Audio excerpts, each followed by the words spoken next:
네, 다음 주 환율 같은 경우는 뭐 경제 지표가 많지도 않을 뿐더러 그렇죠. 여전히 관세가 이슈이기 때문에 네. 좀 뉴스 드리븐 장세, 네. 그러니까 뉴스가 주도하는 그런 흐름이 될 것 같아요.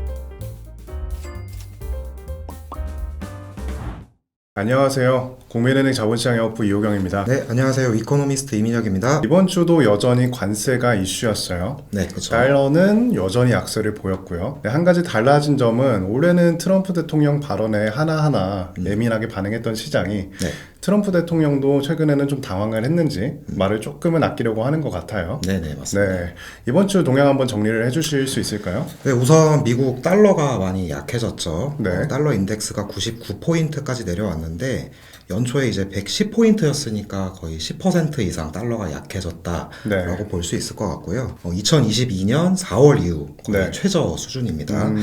사실 이렇게 달러가 약해진 이유는 그러니까 달러 자산, 그러니까 미국 자산에 대한 신뢰도가 상당히 약해졌다는 부분에 있을 것 같은데 가장 대표적인 안전자산이죠. 미국 국채 금리가 급등을 했어요. 네. 금리가 급등한다는 거는 국채 가격이 많이 떨어졌다는 거고 네. 가격이 떨어졌다는 거는 그만큼 국채를 내다 팔았다는 거겠죠. 그만큼 이제 미국 자산에 대한 좀 매력도가 상당히 감소했기 때문에 네. 좀 달러도 많이 약해지지 않았나 싶고요. 이렇게 사실 뭐 달러 자산에 대한 이렇게 신뢰도가 약화된 이유로는 앞서 언급하셨다시피 좀 관세에 대한 불확실성, 거기에 대해서도 좀 시장이 과격하게 반응하다 보니 좀 트럼프도 한 발 빼는 모습이 나왔던 것 같네요. 네, 지난주까지는 굉장히 강경하게 얘기를 했던 SNS상의 발언들도 네. 오늘 아침에만 봐도 중국과의 협상이 열려 있다라는 개방적인 발언들로 상당히 방향성이 바뀌었던 것 같아요. 네네, 맞습니다. 네, 이외에는 또 어떤 일들이 있었을까요? 우선 우리나라 달러당 원화 환율이 한 1410원대까지 레벨을 네. 많이 낮췄죠.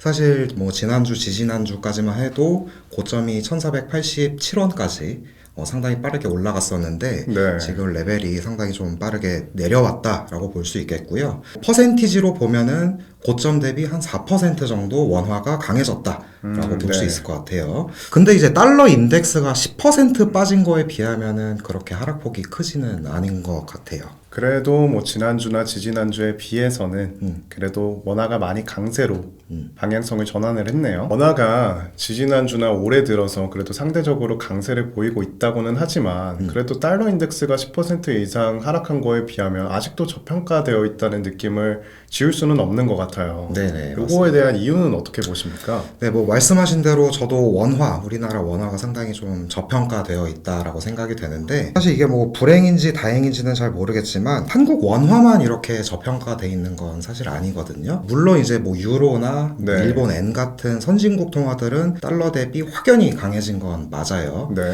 하지만 이제 한국 원화를 비롯해서 뭐 중국 위안화나 네. 뭐 태국 바트, 베트남 동 같은 네. 동남아시아 통화들은 달러 대비 그렇게 강해지지 못하거나 네. 오히려 약세를 보이는 등 이게 퍼포먼스가 달러 대비 그렇게 크게 좋지 못하거든요. 사실 이들 통화의 공통점이 뭐냐면은 관세에 상당히 민감한 통화라는 점이에요. 한국도 그렇고 뭐 중국, 동남아 국가들도 제조업 중심의 국가고 네. 또 수출 의존형 경제이기 때문에 아무래도 관세 이슈에 대해서 굉장히 민감하게 반응할 수밖에 없고요. 네. 트럼프도 이미 한 발 뺐다고는 해도 이미 상호 관세가 부과된 상태이기 때문에 그렇죠. 이런 부분에서 한국 원화를 비롯해서 다른 통화들도 다 전반적으로 좀 저평가되어 있는 게 아닌가라고 생각합니다. 관세가 유예가 됐다고는 하지만 상호 관세도 이미 발효가 되어 있는 상태고 미국과 중국의 협상은 아직 타결되지는 못했기 때문에 이러한 영향을 직접적으로 어떻게 보면 받은 거네요. 네, 맞습니다. 다음 주에 이벤트는 어떤 것들이 있을까요? 네, 우선 월요일에 미국 3월 경기 선행지수가 나오고요. 네. 목요일에는 한국 1분기 GDP 이렇게 나오는데 경제 지표가 그렇게 많지는 않은 한 주인 것 같아요. 사실 이제 경기 선행지수라는 거는 앞으로의 경기 흐름을 어느 정도 가늠해 줄 수 있는 네. 일종의 선행 지표인데 네.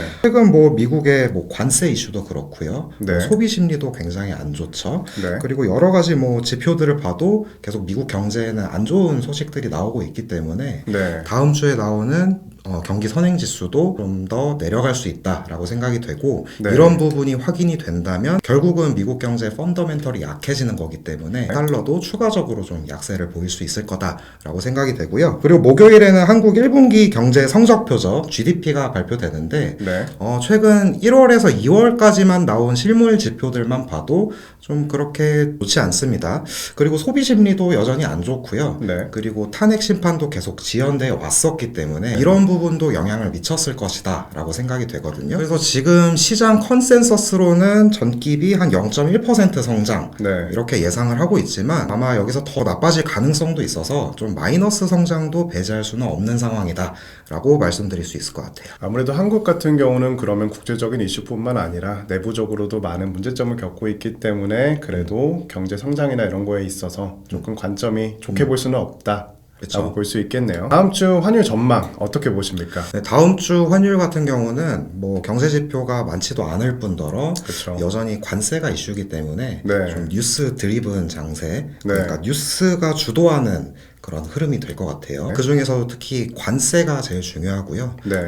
그 중에서 더 중요한 거는 이제 미중 협상 타결 여부겠죠. 그렇죠. 근데 현재 환율에는 좀 상하방 요인, 그러니까 위로도 올라갈 수 있고 아래로도 내려갈 수 있는 요인이 서로 혼재되어 있는 것 같은데 네. 우선 달러 인덱스가 앞서도 말씀드렸다시피 많이 낮아졌잖아요. 그렇죠. 그럼 달러당 원화 환율은 달러가 약해졌기 때문에 내려가는 방향 쪽으로 볼 수 있겠죠. 그런데 이제 중국 위안화의 약세도 네. 문제입니다. 네. 사실 원화 같은 경우는 그 특성상 네. 중국 위안화와 서로 가치가 굉장히 동조하는 경향이 있는데 네. 그러니까 그만큼 위안화가 약해지면 원화도 네. 같이 따라서 약해질 수 있다는 거죠. 따라서 우리나라 이제 환율 같은 경우는 달러 인덱스를 따라서 좀 내려가고는 싶지만 중국 위안화가 그걸 위해서 좀 붙잡고 있는 네. 그런 장세다라고 볼 수 있을 것 같고요. 그래서 이제 미국과 중국의 갈등이 조금 더 격화, 네. 좀 더 이렇게 뭐 싸움이 번진다던가 하면은 위안화가 조금 더 약세로 갈 수 있고 그렇게 되면 환율도 더 상승할 수 있다라고 생각이 됩니다. 근데 사실 미국과 중국 같은 경우는 둘 다 달러도 약세, 위안화도 약세.